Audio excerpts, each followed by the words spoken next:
Ẹ̀yin èèyàn ilé ẹ káàbọ̀ sí Mashola Gist TV. Ṣé àlàáfíà ni ẹ wà? Gbogbo lé ń kọ́.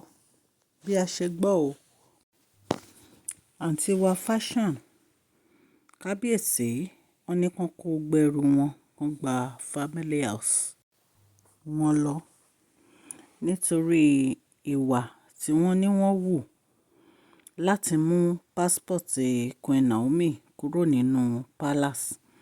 Àmú gist yẹn wá fún yín pé kámẹ́rà gbé wọn pé wọ́n lọ mú passport Queen Naomi wọ́n dẹ̀ send ẹ̀ lọ sí Àkúrẹ́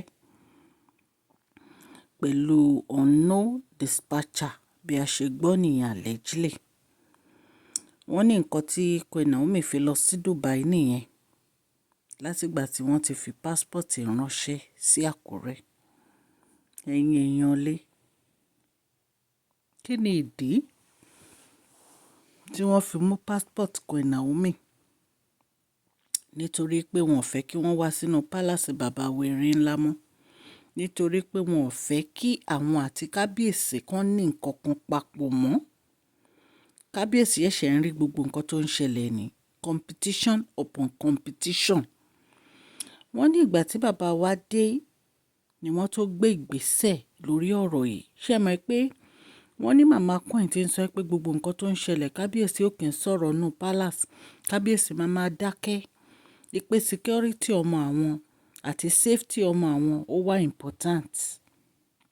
Bẹ́ẹ̀ ni bàbá wa dé, wọ́n bínú, wọ́n gbé ìgbésẹ̀ wípé kí àǹtí wa kó kúrò nínú palace kó kó àwọn ọmọ ẹ̀ kan máa lọ sí family house wọn.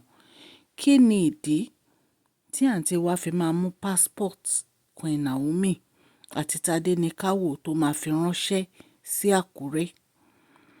Bí a ṣe gbọ́, wọ́n ní Queen Naomi ti lọ sí Dubai. Nǹkan tá a gbọ́ nìyẹn. Wọ́n ní kábíyèsí ti wá Queen Naomi everywhere. Wọ́n ní ṣùgbọ́n wọ́n gbọ́ from unknown source pé Queen Naomi ti lọ sí Dubai. Àǹtí wa bẹ̀rẹ̀ sí í ṣe competition nínú palace. Ó ní ọmọ tí òun bí kábíyèsí ò recognize wọn bíi Tádéníkáwò. Ìpè kí ló dé tó jẹ́ pé kábíyèsí ò kí à ń pa àwọn ọmọ tóun. Àfi Tádéníkáwò yìí ṣáá ní kábíyèsí ló ń pín gbogbo ogún wọn fún. Ni wọ́n ń fún ní gbogbo ilé. Ni wọ́n ń fún ní oil and gas company. Ìpè àwọn ọmọ tóun wọn ò mátà sí kábíyèsí. Nǹkan tá a gbọ́ nìyẹn o allegedly tán ní àǹtí wa fashion sọ. Ẹ̀yin náà ẹ wò, ẹ jẹ́ ká wò báyìí. Nígbà tí kábíyèsí fẹ́ Queen Naomi ní iṣu lọ́kà, wọ́n ní wọ́n ṣe 14 covenant pẹ̀lú Queen Naomi. Ẹ̀yin ìyàwó yìí ẹyọ kọ̀ọ̀kan náà ṣe sára yín. Ìgbà tí wọ́n ṣe 14 covenant tí ara obìnrin ẹyọ kan, kí ni kábíyèsí ń sọ fún yín yẹn? Wọ́n ń sọ fún yín pé ìyàwó àwọn nìyẹn. Several times ni kábíyèsí ti sọ fún yín pé ìyàwó palace ni yín. Àwọn fẹ́ yín nítorí nǹkan tí Ifá sọ ni. Lóòótọ́ ẹ bímọ fún wọn. Wọn ò deny ọmọ tí ẹ bí. Wọn láwọn kọ́ láwọn bí ọmọ yẹn. Ṣùgbọ́n ìyàtọ̀ wà nínú bó ṣe fẹ́ yín àti Queen Naomi. Ìyàtọ̀ wà.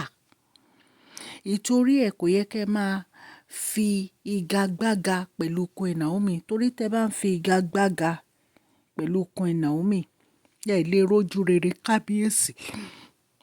Ẹ lè rí. Kábíyèsí ò fi Queen Naomi ṣeré. Wọn ò dẹ̀ fi Tádéníkáwò ṣeré. Ìbí ó lè jẹ́ bákan náà ni obìnrin ṣe ń bí ọmọ. Ṣùgbọ́n the way bí ọkùnrin ṣe accept ọmọ obìnrin ó yàtọ̀ síra. Ẹ má jẹ́ àparọ́. Ẹ máa rí obìnrin míì tó máa bímọ fọ́kùnrin tọkùnrin ò ní gbà. Tá lóun ò fẹ́. Tó jẹ́ pé obìnrin yẹn ló máa tọ́jú ọmọ yẹn. ẹlòmíì á dẹ̀ bímọ fọkùnrin, ọkùnrin ìyẹn ó máa gbé gẹ́gẹ́gẹ́ ni. Kì í ṣe nítorí pé èèyàn fẹ́ nífẹ̀ẹ́ ọkùnrin lèèyàn fi ń bímọ fọkùnrin. Kì í ṣètorí ẹ̀. Kò dẹ̀ dáa kí obìnrin máa fi ọmọ kó máa fi mú ọkùnrin mọ́lẹ̀.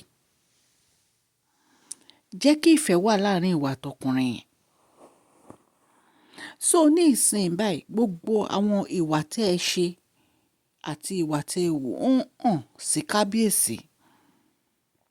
Kábíyèsí ti rí i pé ẹ wá ṣe competition nu palace ni lórí ọ̀rọ̀ yìí pé ẹ fẹ́ bí ọkùnrin fáwọn. Kò dẹ̀ sí iye ọkùnrin tẹ́ ẹ lè bí tó lè dàbí Tadé ní ká wò. Kò sí. Nítorí pé fọ́sàn wọn nìyẹn. Ẹ̀ẹ́dẹ̀ lè change destiny. Ẹ jókòó sáàyè yín ibi tí kábíyèsí fi yín sí. Ẹ má fi igagbága pẹ̀lú Queen Naomi mọ́. Nítorí pé the difference is clear. Ààyè oníkálukú ọ̀tọ̀ọ̀tọ̀ ni. Queen Naomi ti mọ nǹkan tẹ́ wá ṣe ń bẹ̀ yẹn. Ìtorí ẹ̀ ni wọ́n fi fẹ́ peace fún life wọn. Ọjọ́ wo lẹ rí kí Queen Naomi jáde kán máa sọ̀rọ̀ lórí social media, kán máa gbọ́mọ sórí social media anyhow àfi tí Tadé ní káwò bá ń ṣe birthday. Ṣùgbọ́n tàǹtí wa fashion yìí èyí tí ń pọ̀ jù náà. Èyí tí ń pọ̀ jù. Ṣé kábíyèsí ò bímọ ọkùnrin rí ni? It's getting too much. And kí ló máa rò tó máa lọ fi mú passport Queen Naomi? Kí ló máa rò? Àti ti ọmọ wọn wá sẹ́ǹdì ẹ̀ sákúrẹ́ nítorí pé ò fẹ́ kán ní ẹni tí ń ṣe pẹ̀lú kábíyèsí mọ́. You are not God. Ò ń ṣe Ọlọ́run. Tí Ọlọ́run bá ní gbogbo yín ẹ máa kúrò ní palace yẹn lẹ́yọ kọ̀ọ̀kan ẹ máa kúrò ń bẹ̀ no matter what. Kò sí nǹkan tẹ́ ẹ lè ṣe. Ìfẹ́ òtítọ́ ó máa múlẹ̀ ó dẹ̀ máa gbòòrò sí i ni. Queen Naomi ṣì ń bínú ni tó bá yá wọ́n á calm down. Nítorí pé nǹkan tí Ọlọ́run bá ti yàn kò sí ẹ̀dá tó lè wó. Ilé tí Ọlọ́run bá ti tó ti kọ́ kò sí ẹ̀dá kankan tó lè wó. Ẹ̀yin èèyàn mi, ẹ káàbọ̀ sí Mashola Gist TV. Ṣé àlàáfíà ni ẹ wà? Yorùbá ni a máa ń sọ lórí ìkànnì yìí. À ń sọ nítorí pé a fẹ́ gbàgbé àṣà àti èdè wa. A dẹ̀ tún ń sọ fún àǹfààní àwọn tí wọn ò gbọ́ Gẹ̀ẹ́sì. Ẹ̀yin èèyàn lè tẹ́ bá ti subscribe, ẹ tẹ notification bell yín kẹ́ ẹ subscribe so that a bá ti post any gist ẹ máa rí. À ń sọ̀rọ̀ nípa celebrity gist, royal gist, politics àti gbogbo nǹkan tó ń ṣẹlẹ̀ ní agbègbè orílẹ̀-èdè bàbá wa. Tó ń ṣe advert lórí ìkànnì yìí ẹ kàn sí wa ní masholagistv@gmail.com. Ọlọ́run Elédùmarè á bá mi gbọ́wọ́ yín sókè o. Òkè òkè ni ọlá yín á máa lọ o. Ọlá yín ò ní lọ ìsàlẹ̀ láíláí. Kí ló dé ẹ wá dé inú palace yẹn ẹ wá ń jowú ẹ ń ṣe competition ẹ ń pariwo ẹ ti bímọ ọkùnrin o ẹ fẹ́ tọ́ yín o gbogbo nǹkan tí kábíyèsí bá ṣe fún Queen Naomi ẹ̀yin náà fẹ́. Irọ́ ni. Gbogbo nǹkan tí kábíyèsí bá ṣe fún Queen Naomi ẹ lè rí àfi tẹ́ bá ń tanra yín. Tẹ́ bá ń béèrè tí kábíyèsí bá ṣe fún yín wọ́n ṣe fún yín tó rán fẹ́ ṣe fún yín ni. Ẹ lè máa fi igagbága pẹ̀lú Queen Naomi. Ẹ lè ṣe. Ẹ lè máa ní nǹkan tí kábíyèsí bá ṣe fún Queen Naomi lẹ́fẹ̀ẹ́ gbà. Kò possible. Ó better kẹ́ jókòó ara yín jẹ́ síbi tí kábíyèsí fẹ́ yín sí. Ìwọ̀nba nǹkan tí kábíyèsí bá dẹ̀ fáwọn ọmọ yín kẹ́ ẹ gbà á. Nítorí pé ìyàwó rere lọ́dẹ̀dẹ̀ ọkọ ni Queen Naomi. Kò dẹ̀ sí irú yín tán lè rí. Wọ́n lè rí irú Queen Naomi nírú yín. Wọ́n lè rí.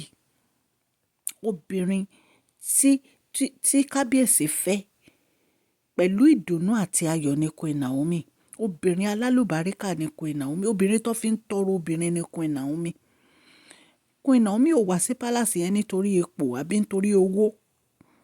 So ẹ̀yin èèyàn lé kò jẹ́ bó ṣe jẹ́. A ní ká tún wá fún yín ní update lórí ọ̀rọ̀ àǹtí wa fashion àti gbogbo ìgbésẹ̀ tí wọ́n ń gbé nínú palace. Ọlọ́run Elédùmarè á wà pẹ̀lú kábíyèsí àti Queen Naomi o. Gbogbo nǹkan tó ń ṣẹlẹ̀ yìí Ọlọ́run á bá wa settle ẹ̀ ní agbára Ọlọ́run. Tí n bá tún gbọ́ update màá tún mú wá fún yín. Ẹ jọ̀ọ́ ẹ má gbàgbé kẹ́ fún fídíò yìí ní thumbs up o. Mo dúpẹ́ lọ́wọ́ ọkùnrin àtobìnrin gbogbo bẹ́ẹ̀ ṣe ń subscribe tẹ́ ń like tẹ́ ń share gbogbo àwọn gist wa gbogbo ẹ̀ la rí tẹ́ ń comment. Ọlọ́run á bá mi gbọ́wọ́ yín sókè o. Ọwọ́ yín ò ní lọ ìsàlẹ̀ o. Gbogbo nǹkan tẹ́ bá ń fẹ́ Ọlọ́run máa ṣe fún yín o. Please share this video, like and subscribe. God bless you. Mashola Gist TV. Love you all.